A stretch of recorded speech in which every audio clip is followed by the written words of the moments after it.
Hello friends, आज इस video में हम टीडीएस अंडर सेक्शन 194 के प्रोविज़न्स को डिस्कस करेंगे। ये एक न्यू सेक्शन है जो कि इसलिए लाया गया है ताकि payments to partners by firms उनको भी टीडीएस के प्रोविज़न्स में कवर किया जा सके, क्योंकि अब तक ऐसा कोई सेक्शन नहीं था जिसमें कि इन पेमेंट्स को कवर किया जा सके टीडीएस में। ये section with effect from 1/4/2025 applicable हो गया है, यानी फाइनेंशियल ईयर 25-26 ऑनवर्ड्स ये एप्लीकेबल है। अब हम एक बेयर रीडिंग कर लेते हैं सेक्शन 194 की।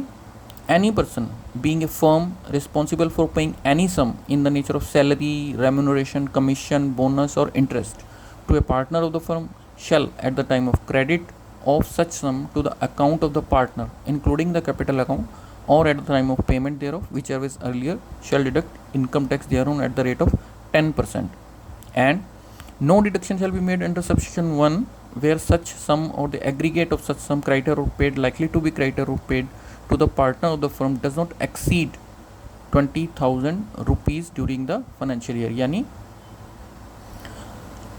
एक फर्म अगर अपने पार्टनर को सैलरी, रेम्यूनरेशन, कमीशन, बोनस और इंटरेस्ट अपने पार्टनर को या तो पे करती है या इवन क्रेडिट भी करती है, अभी उसने एक्चुअल पेमेंट भी नहीं किया है, अगर क्रेडिट भी कर दिया है तो भी विच एवर इज़ अर्लियर, तो ये सेक्शन अप्लीकेबल हो जाएगा और at the rate of 10% TDS कटेगा। इसमें एक थ्रेशोल्ड लिमिट भी है जो कि 20,000 रुपीज़ है। अगर अमाउंट 20,000 रुपीज़ से एक्सीड होता है ड्यूरिंग ए फाइनेंशियल ईयर तभी टीडीएस एप्लीकेबल होगा। अब हम इसको एक टेबुलर फॉर्म में भी देख सकते हैं। Section 194 applicable on payments to और credits to partners in the form of salary, remuneration, bonus, commission और interest paid by firm to partners, and it is applicable to non residents also. तो threshold limit जो है वो है 20,000 per annum. पूरे साल में अगर 20,000 से ज़्यादा की पेमेंट होती है किसी भी पार्टनर को तो ये टीडीएस का सेक्शन एप्लीकेबल हो जाता है। और which ever is earlier paid और क्रेडिटेड, और रेट 10%। यहाँ पर प्रॉफिट वर्ड नहीं है तो इसलिए प्रॉफिट जो कि जैसे एक प्रॉफिट एंड लॉस अकाउंट में सबसे नीचे हम देखते हैं कि पार्टनर्स को प्रॉफिट डिस्ट्रीब्यूट किया जाता है, उनकी शेयरिंग भी दिखाई जाती है, तो वो वाला जो प्रॉफिट है जो पार्टनर्स को ट्रांसफ़र होता है वो इसमें एप्लीकेबल नहीं है। और उस प्रॉफिट के ऊपर तो इनकम टैक्स भी नहीं लगता है, वो एग्जम्प्ट होता है इनकम टैक्स से। तो हम कुछ की नोट्स भी पढ़ लेते हैं जो कि इस सेक्शन को जब हम अप्लाई करते हैं तो बहुत ज़रूरी हैं जो कि जानने। जैसे कि अब हमने देखा कि almost all firms are covered under this, whether registered और अनरजिस्टर्ड। एलएलपीज़ भी कवर्ड हैं, हालांकि फॉरेन एलएलपीज़ इसमें कवर नहीं है।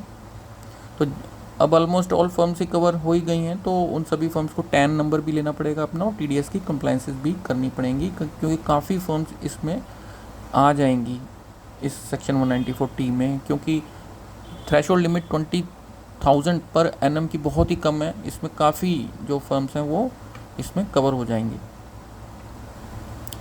और इसमें एक पॉइंट और भी है कि अगर थ्रेशोल्ड लिमिट क्रॉस होती है तो then the TDS will be deducted on entire amount. जैसे अगर 25,000 की हो गई है पेमेंट तो पूरे 25,000 पे ही टीडीएस एप्लीकेबल होगा, ना कि सिर्फ 5,000 पे। और जैसा कि हमने डिस्कस किया कि प्रॉफिट्स पर ये एप्लीकेबल नहीं है, एंड विड्रावल फ्रॉम कैपिटल में भी ये एप्लीकेबल नहीं है। अगर कोई पार्टनर अपनी क्रेडिट कैपिटल में से, जिस कैपिटल अकाउंट का बैलेंस क्रेडिट हो, अगर उसमें से कुछ विड्रॉल करता है तो ये एप्लीकेबल नहीं है सेक्शन 194। तो इसके लिए कैपिटल में क्रेडिट बैलेंस होना लेकिन ज़रूरी है। इसके अलावा यहाँ पर एक पॉइंट और भी ज़रूरी है कि जो एक फर्म जो वेरियस एक्सपेंसेस अपने क्लेम करती है प्रॉफिट एंड लॉस अकाउंट में से, उसमें जो पार्टनर्स रेम्यूनरेशन भी क्लेम करती है, वो सब्जेक्ट टू एक रूल होता है, रूल 40B जो इनकम टैक्स में होता है, उसके हिसाब से ही नॉर्मली डीड्स में भी 40B क्लास का ही मेंशन होता है कि हम वर्किंग पार्टनर्स को रेम्यूनरेशन उसके हिसाब से ही देंगे। तो उसमें कुछ चेंजेस भी आए हैं, जैसे कि first 6 lakh of book profit और लॉस 3 लाख, और 90% of book profits whichever is higher, and on balance book profit 60% जो अब कर दिया गया है। पहले ये 6 लाख की जगह 3 लाख की फिगर थी, और ये जहाँ पर ₹3 लाख लिखा है वहाँ पर 1,50,000 की फिगर थी, जबकि 90% और 60% की परसेंटेजेस में कोई चेंज नहीं है, वो पहले भी ऐसे ही थी 90% और 60%। तो चेंज सिर्फ वहाँ पर आया है जहाँ पहले 3 लाख ऑफ बुक प्रॉफिट था और 6 लाख हो गया है, और 1.5 लाख की जगह 3 लाख हो गया है। तो इस चीज़ को भी ध्यान बहुत रखना जरूरी है। इवन डीड्स को भी देखना बहुत ज़रूरी हो गया है कि कहीं डीड्स में भी पुरानी वाली फिगर्स तो नहीं लिखी हुई हैं 40B के हिसाब से। अगर तो सिर्फ ये लिखा है कि remuneration will be decided as per section 40B, अगर इतना ही खाली लिखा है तब तो कोई बात नहीं है। लेकिन अगर as per section 40B as follows करके डीड में अमाउंट भी लिखे हैं कि first 3 lakh of book profits इतना इतना, तो अब वो 6 लाख हो गया है, तो उस केस में हमें डीड को भी चेंज करना पड़ सकता है। और इसके अलावा और भी बहुत सी चीज़ें देखनी पड़ सकती हैं अब तो डीड में, कि जैसे कहीं ऐसा तो नहीं लिखा है कि एक फिक्स अमाउंट पर मंथ के बेस पे या क्वार्टरली बेस पे वट एवर इट इज़, कि भाई एक फ़िक्स अमाउंट पे किया जाएगा फॉर ए पर्टिकुलर पार्टनर या ऑल पार्टनर्स। तो अगर फिक्स अमाउंट अगर डीड में लिख दी गई है तो वो तो फिर उसी हिसाब से ड्यू भी होगी, चाहे उसकी एक्चुअल पेमेंट नहीं भी हुई है, तो उसमें 194T के प्रोविजंस एप्लीकेबल हो जाएंगे TDS काटने के लिए।